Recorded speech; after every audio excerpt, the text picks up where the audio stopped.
James Gunn's comments about Darkseid and his prospective place in the DC universe have raised our hopes that several stellar DC villains might be able to be the DCU's first overarching Darkseid-level villain instead.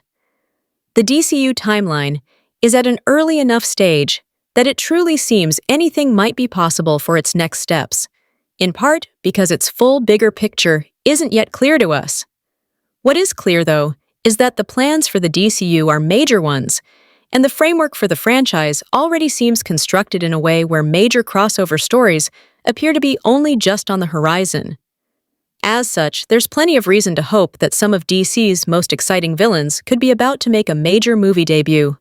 When discussing the prospect of Darkseid's debut in the DCU, James Gunn provided some context, while also praising DCU director Zack Snyder, stating, "Using Darkseid as the big bad now is not necessarily the thing, for a lot of reasons.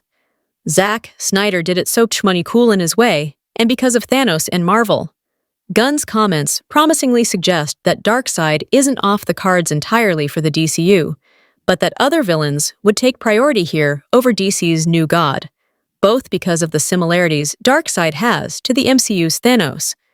and because of the DCEU's still relatively recent Darkseid storyline. As such, this makes it more possible for other antagonists to be the DCU's first overarching antagonist instead.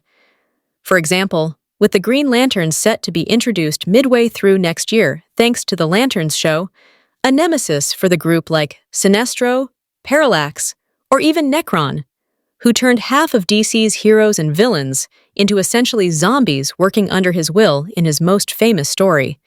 could be stellar candidates for a more long-term overarching enemy for the franchise. Similarly, Supergirl and Superman's successor, Man of Tomorrow, collectively mean it could make a lot of sense to have the first DCU big bad be someone who can keep up with the Kryptonian heroes,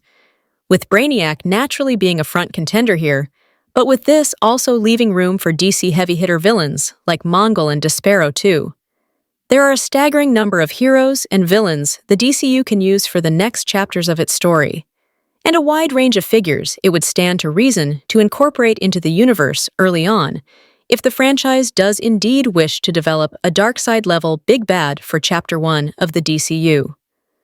Thus far, the fact the franchise has been willing to blend introducing its most popular characters with introducing plenty of decidedly more obscure heroes and villains sets a promising precedent for the DCU's future. It's clear the aims of the DCU are to bring a complete picture of the comic world to the big and small screens, and this means many antagonists who seemed simply impossible for us to see in this capacity beforehand are entirely viable candidates for the honor of becoming the DCU's introduction to a Darkseid-esque long-term antagonist. Since this opens the door wider than ever for some of DC's weirder and wilder characters to take the villainous limelight, the next few years for the DC universe should certainly be exciting ones, whether they contain Darkseid or not.